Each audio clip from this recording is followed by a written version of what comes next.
নমস্কার। বেস্ট টাইমে আজকে আপনাদেরকে দেখাচ্ছি।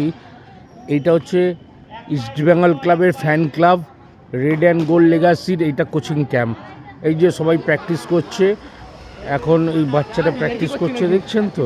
এই যে এইটা কালকে ইস্ট বেঙ্গল জয়লাভ করেছে, অসাধারণ ফুটবল হয়েছে, ডুরান্ড কাপ এত বছর বাদে আবার ইস্ট বেঙ্গল চ্যাম্পিয়ন হয়েছে কোচ হাবাসের নেতৃত্বে।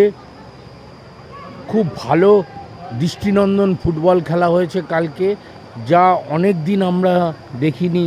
যে হাফ টাইমের আগেই একদম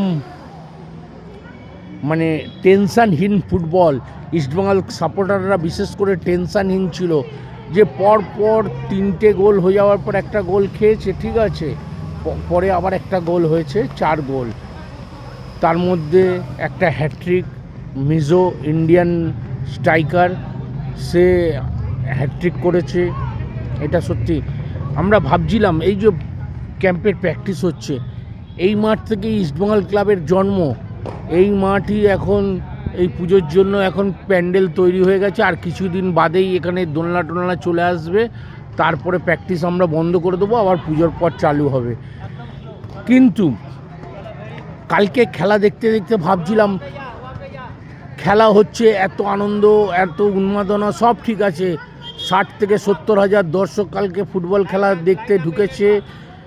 এই শতাব্দী প্রাচীন দুটো ক্লাবের ফুটবল ডার্বি, কলকাতার ডার্বি, সারা পৃথিবীর ডার্বি, এইটার মধ্যে একটা মানে দারুণ উন্মাদনা থাকে। সেই ডার্বি নিয়ে উন্মাদনা থাকবে, আজীবন থাকবে। কিন্তু একটা কথা আমাদের মধ্যে সারাক্ষণই থাকবে, কটা বাঙালি ছেলে কালকে খেললো। সুভাশিস, মোহনবাগানের সাইড ব্যাক সুভাশিস ছাড়া আর কটা বাঙালি ছেলে খেললো আমরা গুনে উঠতে পারলাম না। কিন্তু একটা টাইম এই মোহনবাগান ইস্টবেঙ্গল খেলায় বাঙালি যে একটা ক্লাবগত যে একটা ভালোবাসা, যে প্রেম, সেইটা এখনও দেখা। ফুটবল চলছে, প্রফেশনাল ফুটবলাররা খেলতে আসছে, তাদেরকে ভালো খেলা উপহার দিতেই হবে সেই দিক থেকে।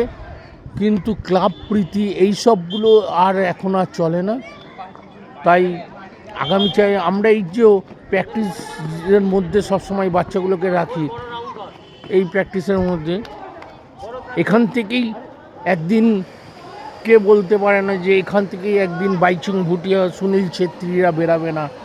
আজকে এই যে সবাই প্র্যাকটিস করছে, এই যে সবাই প্র্যাকটিস করছে, আমরা প্রতিনিয়ত যে বাচ্চাগুলোকে এইভাবে মাঠের মধ্যে রেখে দেওয়ার চেষ্টা করি। আমরা চাই এখান থেকে এরা বড় হয়ে ভালো ফুটবল খেলুক, বাংলার ফুটবলের মুখ উজ্জ্বল হোক। আমরা চাই প্রতিনিয়ত এদের সঙ্গে আমরা লেগে রয়েছি। আগামী দিনেও এদেরকে আরও উৎসাহিত করে, আরও ভালোভাবে তৈরি করে আমরা ভালো খেলোয়াড় তৈরি করার জন্য অঙ্গীকারবদ্ধ। ধন্যবাদ, নমস্কার। আমাদের ভিডিওটা যদি ভালো লাগে অবশ্যই লাইক করবেন, শেয়ার করবেন, কমেন্ট করবেন, আমাদের সঙ্গে থাকবেন। ধন্যবাদ।